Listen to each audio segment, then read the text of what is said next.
Are you tired of living in a big city and dreaming about the possibility of moving to a small town? My name is Jose, and on today's video, we're going to talk about why you should never move to a small town despite the pressures and stress of living in a big city with traffic and cars and noise. Life in a small town has a lot of complications, and the people there are not as friendly as you may think. So on today's video, we're going to explore the reality of life in small towns that are spread out throughout all of the United States. People glamorize small town life with movies and places like Mayberry or Stars Hollow, and they really have this unrealistic expectation of what life in a small place can be. There are beautiful, amazing small towns scattered all throughout the United States, and that's really not the problem. The problem is, how are you going to fit into a small city? Those buildings have been there for hundreds of years, and long after you're gone, they'll still be there. And the families that built those homes and downtowns are still living within the vicinity of that place. And you are a new element in the picture. Whistling Diesel is a YouTuber who has had to move from one place to the next, as in certain places the neighbors were not so welcoming. And he's currently having legal issues that he ran into while going on a lake in the state of Tennessee, where local law enforcement does whatever they want. He was on a lake and he upset somebody that was a sheriff in the next county over. Apparently he made some phone calls and they got him in a world of trouble. In these small towns, the people can be very powerful, and your camera and your YouTube channel, it's going to make no difference when you go to court there. Perhaps where you live now, there's thousands of police officers in a force. But in a small town where everybody knows everybody, that one or two police officers that are in that district can have an overwhelming amount of power. They're very narrow-minded people who've never left their small towns. In their world and in their minds, the only place that exists is their little town. And those people that stand behind the badge represent power and authority, which in their world encompasses only that small geographical place, the only place they know. And they're itching to be able to impose their powerful hand on idiots like you. Imagine this scenario. You call law enforcement. When the police officer shows up, you tell them, hey, this person did this to my family member. And the police officer says, I know he does that to everybody. A big smile comes on your face because you think that now the police officer's taking your side and the person's going to be arrested. Then the police officer goes on to tell you how this person's father owns a lot of land, and how his father and that person's father were playing high school football together. And you're thinking, wow, it's so sad that this police officer is going to arrest somebody that he knows. You still don't get the picture. The police officer is letting you know that it doesn't matter what that person did, because they're related to powerful people, and you are an outsider. And if he were to arrest this person who is vinculated with other individuals in the vicinity that are powerful over you, an outsider who knows nobody and has no relationships to the area, that this police officer would have to answer to other people.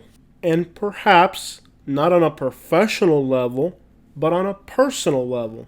Really, what you've done is you've dug yourself in a hole where now two parties that are perhaps even enemies of each other are now both set on eliminating you. The family that you took an aggression against by calling law enforcement on, and the law enforcement officer who doesn't even like that family but now perceives your enmity with those people as a threat to his job, as if you were questioning his loyalty to the families that are from that place. I am going to talk to his supervisor because this is not how professional police law enforcement should work. Since you still don't get the picture, you call the chief. Now you have awoken the bear from its cave. If you think the police officer and his vinculation to these people in this small town are dangerous, you have no idea the animal you're coming into contact with now. On your way home,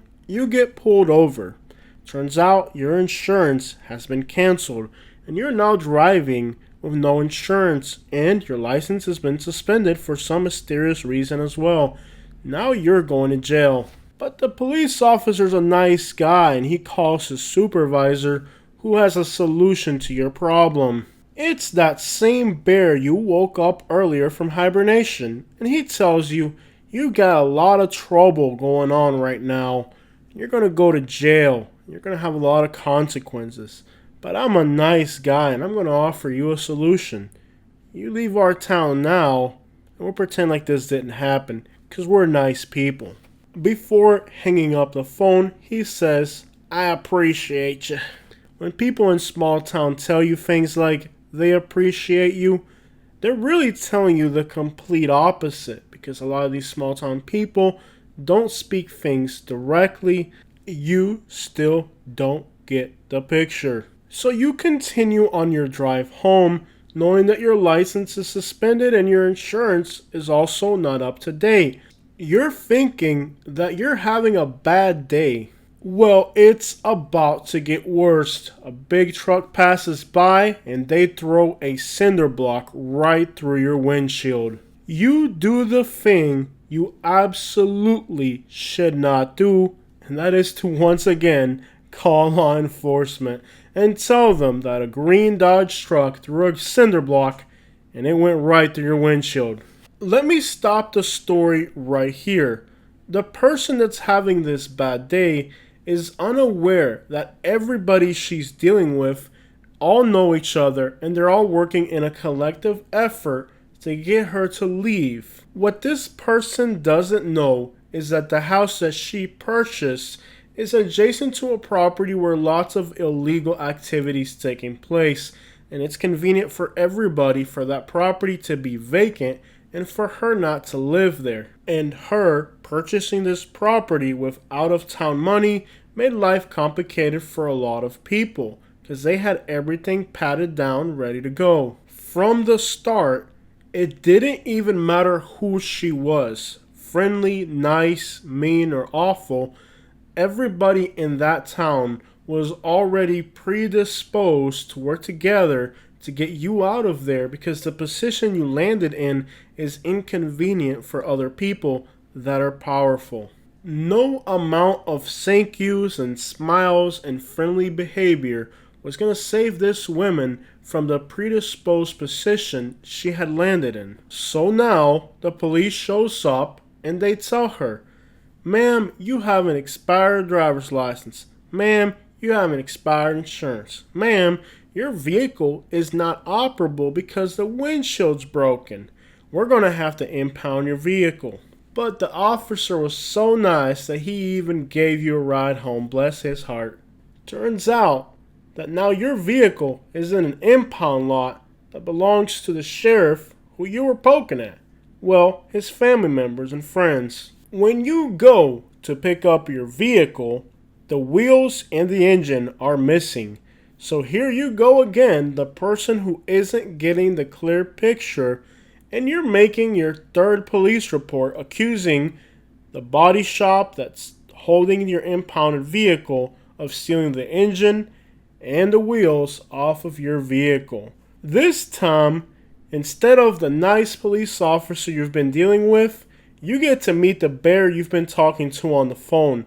He took the time out of his day to see you in person. And he wants you to know that the person you're accusing of stealing your wheels and your engine is somebody he went to high school with. Well, he even married the guy's daughter. Maybe they did some golf course thing or bass fishing tournament together. Whatever the point, he's very closely vinculated to these people. Ma'am, you're trying to tell me that Mr. Larry, who saved my dog during the flood of '63, that man wouldn't steal a single brick of cocaine from my police department, even though he knows the code to get inside.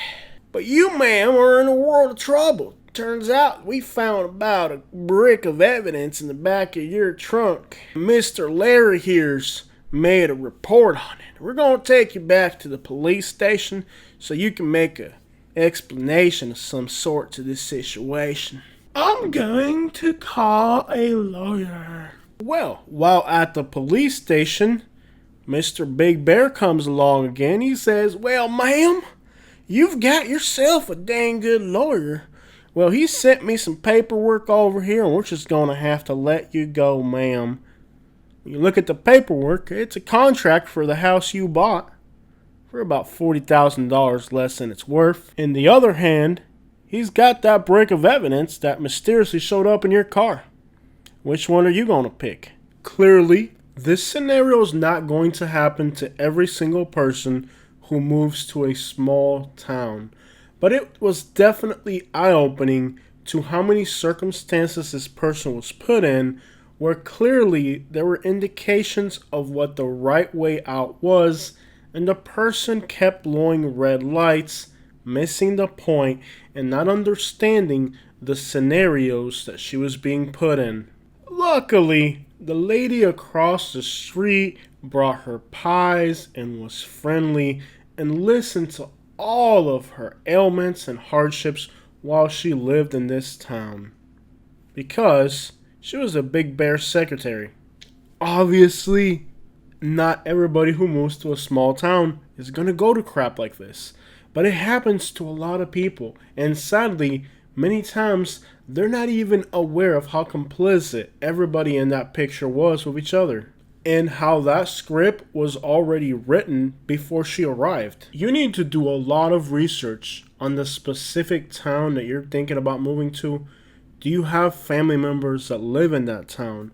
Do you know anybody in that town? Has anybody moved into that town that doesn't have relationships there already? Are the people going to be friendly, or are they going to be fake friendly, pretending to be your friend so they can gain information about you for somebody else? I'm not gonna say that if you move to a small town, these things are gonna happen to you, but I want you to know that if these things were to start to unfold, that you would be able to have the proper intellect to identify who is involved, what their role is, and how you can be able to escape their plot. Perhaps in New York City, you lived in a building with 100 people, and you had to get to know every one of those people face to face. Or perhaps there's only 4 families inside a building, but you have to know who they are because you're sharing a building. When you move to that small rural town, it may not be a good idea to get to know who lives next door to you right away.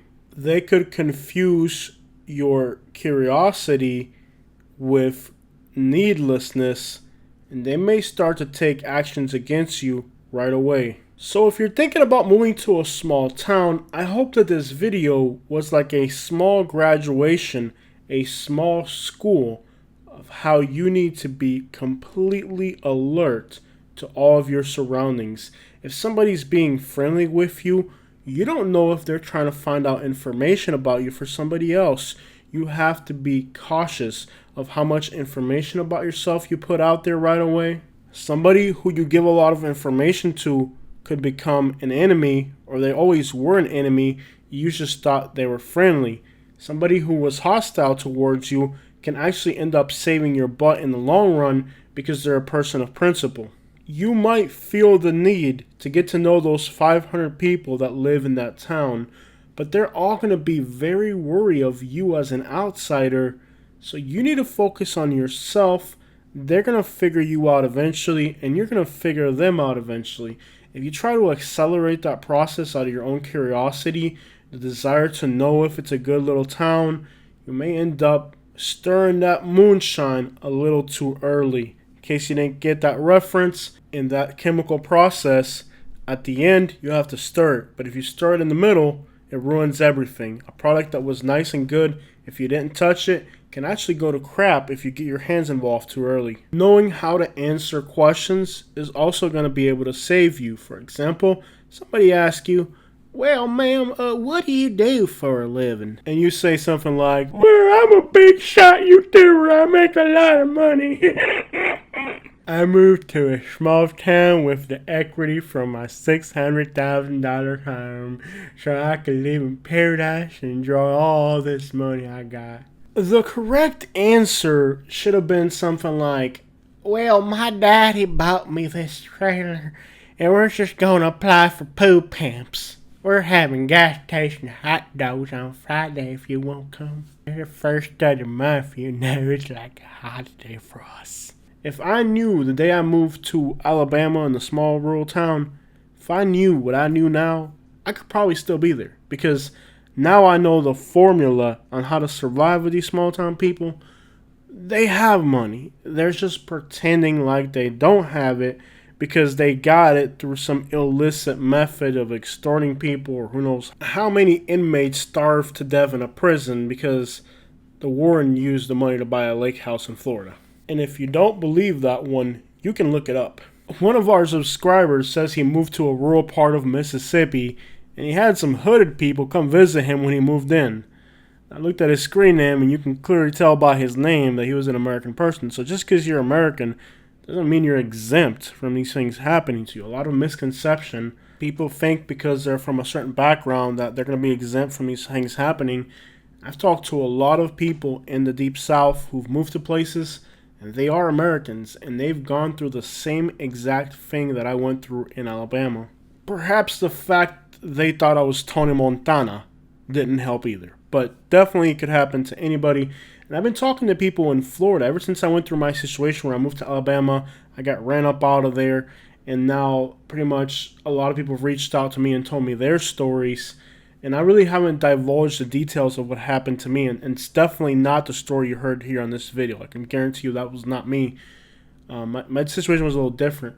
But at the end of the day, I've talked to a lot of people. And when they start to tell me the details of how they went through it, I'm like, dude, you don't even have to tell me anymore. I know you went through it because there are things that are just very specific. And I've even ran into people who've got ran out of South Florida for being American. Now, this is an interesting topic for a video. I just don't even know how I would go about laying this video out. But to give you guys some background information, a lot of people have left Miami, Broward, Palm Beach, and parts of Naples because they're native from this area. So if like you're from New Jersey and New York and you move to these places, you might get a pass. But if you're from here, there's a lot of contingencies between the locals and people from the Caribbean islands. And initially, the people from the Caribbean islands didn't really get a warm reception from some people. So they just marked that entire group as, okay, these people are hostile. But now there's more people from the Caribbean and South Florida than there are people that are native. It seems like the people from other places have kind of started and it's not like it's a physical thing. It's at your job. It's a Larry got fired, and I'm from the Caribbean islands, and I'll tell you that if you're an American person and you got ran out of your home by people who did this to you, like, I know what you've been through because I went through it in Alabama. And this type of behavior is not acceptable no matter who's doing it. And I want to be clear that I've had people approach me of their story, and their story was something along the lines of, hey, I'm from South Florida. We had always lived in this rural part of South Florida. These people moved in, and immediately they started hostilities. When there was more of them than me, I had to leave. And I don't, that's never right. Like, it's never right to do that to people. But I want you guys to understand that when you move to different parts of the country, different states, that the people there, they're going to have different views on different people. And the United States is so diverse. I mean, in Mexico, along the Mexican border, you got Texas, New Mexico. Those places are Hispanic American. In Florida, it's Hispanic American too, but the Hispanics in Florida don't always vibe too well with the Hispanics out west. and goes on endlessly, where you move to a different region of the country and they may not like wherever you're from. Like people in the deep south don't like people from New York. People in the deep south don't like people from other countries, and all the way around. Like I've had people like from the Caribbean who've moved into like Michigan, Wisconsin, Minnesota, and they're doing okay in those states because in those states there's no real issue with you. But there's other states where if you're from a certain background, you got a lot coming your way. And then you're always disadvantaged in everything that you do, whether it's looking for employment or dealing with law, like anything you're doing, you're always going to be at a disadvantage because the people you're dealing with are already predisposed against you. And this can definitely happen in big cities, but the difference of small towns is that in small towns, you're almost always dealing with a native resident. And they're already predisposed against anybody who is an outsider. But if you just want to throw a little bit of ethnicity into that equation, then it gets even worse. And when you move across state lines, what's okay where you're from may not be okay where you're moving to. And I've seen it where, like, the things that I do here in the Southeast, when I went out west, I did a few things, and they were very, very upset at me, and then I was the offender. And vice versa. Some of the things that they're going to do are really wrong where you're from, but they do them there. So when you move to a small town, it's a learning curve you're going to have to go through. When I did my trip to Ohio and West Virginia, I did some fishing, some secret trolling, some emotional stabs on those videos to see the reaction that I would get from the locals. And based on the reaction, I would be able to evaluate if they would act the same way somebody in Alabama would, and it did exactly the same thing. So it seems like this small town mentality is about the same anywhere you go.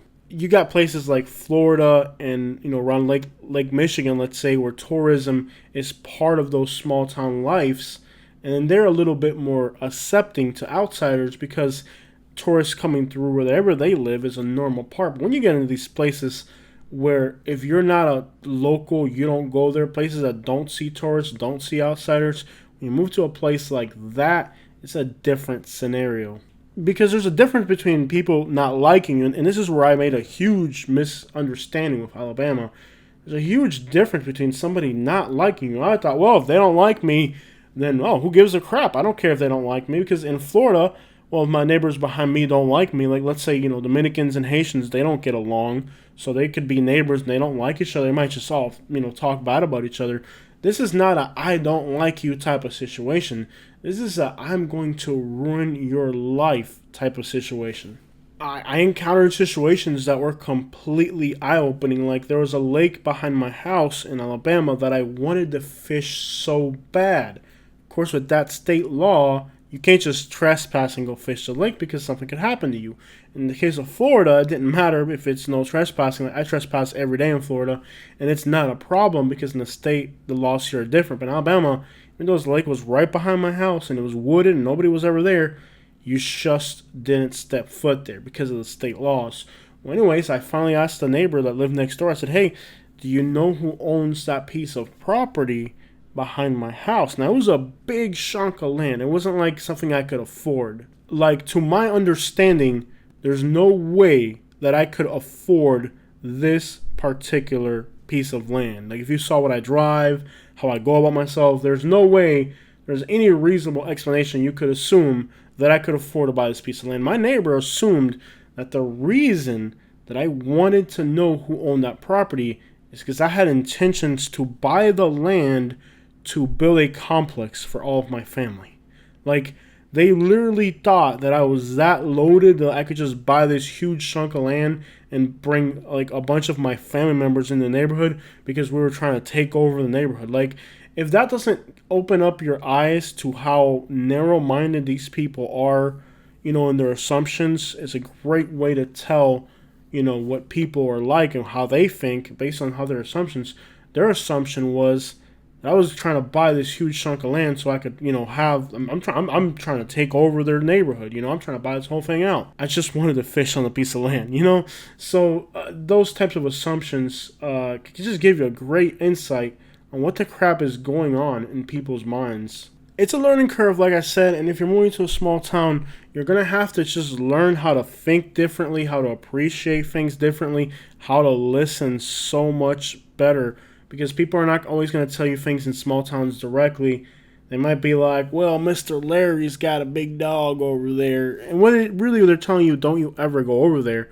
But they're not going to say you can't go over. They're going to say he's got a big dog or something. And really you're like, well, I'm not scared of dogs. Dogs like me. Let me walk over there. You didn't get the point. And I think with moving to small towns, one of the biggest misconceptions that we have is that we communicate on the same level. And really, like big town people, like we're very direct. And people in small towns are going to take offense to that. Like you'll offend people all the time without even knowing it because you're being direct, because that's the way you handle things in the city. When you move to these small rural places, they're not going to say anything directly. They're going to give you very subtle hints and expect you to pick up on them. Passive-aggressive behaviors and indirect language are a much bigger and important part of small-town life than they are in big cities. And as a city person, you're always going to take the losing end of that communication. It never ceases to amaze me how people assume that they're buying something that's more affordable and they think they're getting a bigger deal. We are in the world of communication, internet, Google Maps. There's nothing that's been undiscovered. Everything is understood in today's economy. So if you think that you've discovered this place in the middle of nowhere that's more affordable, there is a reason it's more affordable, because people understand that there's something there that perhaps you don't. It makes that place be worth a whole lot less. If you're buying $1 million property in California, in Texas, in Alabama, or New York, $1 million is $1 million anywhere in the United States. You're not going to take your money somewhere else and all of a sudden it's worth more. And if you have that assumption, you're going to make a huge mistake. In my case, I had $100,000. $100,000 property is a piece of garbage in Florida. It's a piece of garbage in New York. It's a piece of garbage in Alabama. It's a piece of garbage anywhere. If I had $1 million, then that would be a complete game changer. The world of technology. Everybody understands everything. When a property is worth less, there's an underlying reason. We're at the point with home prices where perceived appreciation, in other words, speculation of what could happen in an area, affects the prices of a place before that thing actually happens. It's not even like you're going to discover a place that's cheaper. No, it's like places in the future are already being plotted before they're built. There's already anticipation of appreciation of value before it happens. There's no delay. There's no secret place where your money's worth more or less. If you're moving to a place and it's more affordable, you'll eventually find out why Arkansas is worth less than New York City. Now, you could make a better, more comfortable living in Arkansas. You could save more money, but in that lies that Arkansas is worth less for a reason regardless. People either want to or have to be in New York City. It's not like somebody from some Asian or African country can just land in Mississippi and think everything's going to be okay. No, they have to go to Houston. They have to go to Miami. They have to go to New York City or Chicago. That's why those places are worth more, because people have to go to those places. The housing there isn't going to be worth less. There's always going to be demand for it. In the case of Arkansas, even if you want to move there, you buy the property there, you could still get ran the crap up out of there because they don't want you there. In the case of Florida, where I'm from, it's very tricky because I perceive that a lot of the economical things are challenging, but there's a lot of state laws that I appreciate now that I didn't before. There's a lot of places and activities that I did not appreciate before, and I have a completely different appreciation for now. One of them being palm trees. I'm just fascinated by palm trees now. I didn't care for them when I lived in Florida. Like, I actually cut down palm trees in my property I had in Naples, and now I'm like buying palm trees on the piece of land that I have now because I have a different appreciation for it. So it's like if you move to a small town, there may be things about New York City or wherever big city you're in now, or Miami, wherever you're at now, there's things you don't appreciate about that place now, and when you finally move back from that little town you didn't like, then you're going to be like, wow, give me this traffic jam, give me these palm trees, give me these beaches, somebody please flick me off in traffic. I'm ready to live this city life again, because you realize that some of the things that you thought were worthless, you didn't appreciate really while you were living in a city, that living in a small town will help kind of, at least in my case, it helped me identify that I'm a city person. It helped me kind of find who I really was, because I try to be that country person. I realize that that's definitely not who I am. And there's a lot of things I like about country life. Like, I have a truck, I have ATVs, but I want to be 5 minutes from a Starbucks. I want to be 5 minutes from a Publix, and I want to be near the beach. And when I go to that Starbucks, I want to be in and out in 5 minutes, not 45 minutes. Like when I lived in Alabama, where, yeah, we got a Starbucks, but you're going to be here for an hour in line because the people inside the store are dragging their feet. The same thing can be said about Publix. We had a Publix in Alabama, but they were so lazy that they would leave the pastry sheets on the bread and they wouldn't change it. So, like, I would always end up with green pastry stuff on my bread. It was frustrating just to deal with how lazy the people were in Alabama in the countryside compared to where I live, where you're not going to mess up. Like, somebody's ready to take your job in the city. So if you have a job, you're not going to be slacking off and doing it wrong. You're going to do it the right way. And a lot of these country places, since nobody wants to live out there, people can take their leisure and they can do things wrong and they can give you bad customer service. And it doesn't matter, because at the end of the day, who the crap is going to be, who are you going to complain to? Like, first of all. And then next, who's going to replace that person? It's not like somebody wants to work at a McDonald's in a small town. They can do whatever the crap they want. Who's going to replace them? All right, guys, so a lot of people were like, Jose, you are so negative, man. Like, you're a doomsday person. I'm not. I like to warn people. Like, when I moved to Alabama, I wish somebody had been on YouTube and just been really honest about what Alabama was like. And I would have never landed in Alabama. If you told me the state's real estate laws are like this, the people are going to treat you like this, these are their views, if they were straightforward about the place, I'd have never made that huge mistake. But nobody was honest. So, like, I think when I make these videos now, sometimes people think I'm being super negative, but, like, the goal is not to be negative. In fact, I'm even funny in the videos. You're not really that funny, buddy. I'm just watching this because I like the content, but I don't like you as a person, Jose. I like your channel, but I don't like you buying all these fancy vehicles that I can't afford. You're not even... Hold on, I got a call here. What you want, man? I'm in the middle of this YouTube video. Please listen to this important announcement. What you want? Final notice, and the message will be marked as delivered. Well, women, don't talk over me. Until August. No, you're talking. After that, your payments well, will start. how are you doing today, ma'am? Will have received and finalized dismissal on the balance of their loans. Ma'am, how are you doing today? Must be filed on your behalf. So well, ma'am, don't file anything on my behalf. No, don't do it. Don't do it. Don't do it, because you're calling me and you're not even being a gentleman about it, women. Don't talk back to me, women. Women, I'm going to remove you from a dang phone. That's what I'm going to remove. Don't you dare hang up on... Oh, no, don't you dare. Don't you dare hang up on me now. Oh, no, she didn't.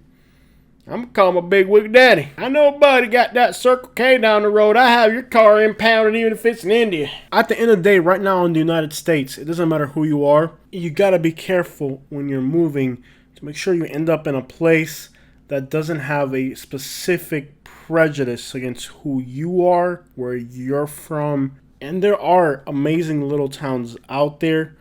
You're just going to have to use common sense. You know, like, are people farming? Are they working? Are they growing? Are they building? Or is this town falling apart? Is this town stagnant? There's no reason for a rural place in America not to be thriving. If it's not thriving, then there's probably some type of underlying reason why the place hasn't been able to progress. This little town should be on its way to being a small to medium-sized city in the future. Like, if you're moving to a place as an outsider, it should be growing. And there's plenty of places from Florida to Texas where small little towns are becoming a little bit bigger because a lot of people are moving to this place. It's a growing small town. If the small town you're moving to is stagnant, there's probably a reason why that house is half what it should be worth. It might take you a month to find out why it's cheaper. It might take you 6 months. Here's the problem. When you buy real estate, you have to wait 1 year before you can sell it. And in some cases, even 2 years before you can sell that real estate. It might take longer than that to find out why a town is not doing very well. So you're better off seeking towns where, like Inverness, Florida, what we're looking at here. It's growing, it's nice, it's clean, there's people from everywhere, there's good culture, there's good food, there's a lot of good things about this town, and it's still affordable reasonably compared to other places. So there's places that are thriving and they're doing good. Why would you move to a place that's pretty much stagnant? And if you think that I'm being too harsh on this video, that these things can never happen to you because you're a native wherever you're from, that doesn't mean anything. South Florida right now has a population that wasn't here 50 years ago. The people that are here now pushed out the people that are now living in other places. So don't ever assume that because you're a native, you're not going to get pushed out. Eventually you could. Don't believe me? Ask a Native American, they'll tell you. I hope you guys like this video and have a great time listening to this very long rant that I went on about why you should never move to a small town. You could definitely do it, and you could definitely have a great success at it. I'm just giving you all these warnings, and if you see these red flags, you know these are places you definitely want to stay out of. All right, there it is. And if you like the information, I was able to hook us up with the little sync button right below the video. I've never done this crap before, but I put it up, and right away somebody sent me 10 bucks or something, so that was pretty cool. Yeah, show me love for the work we do. In the About section, you can find my email address. If you email me, I can do consulting for you, personal opinion about places to move. All the video clips that you're watching on this video are based on my own travel. We don't use file photos, so we've been to all these places. And if you join our channel, there's a whole lot more coming in the future. Why not consider a medium-sized town where you can still get a smaller place, but still have access to all the city comforts you're used to? That is my final suggestion. Or a medium-sized town that's right outside of a larger city, so you have access to city stuff when you need it, and you're not out in the middle of nowhere.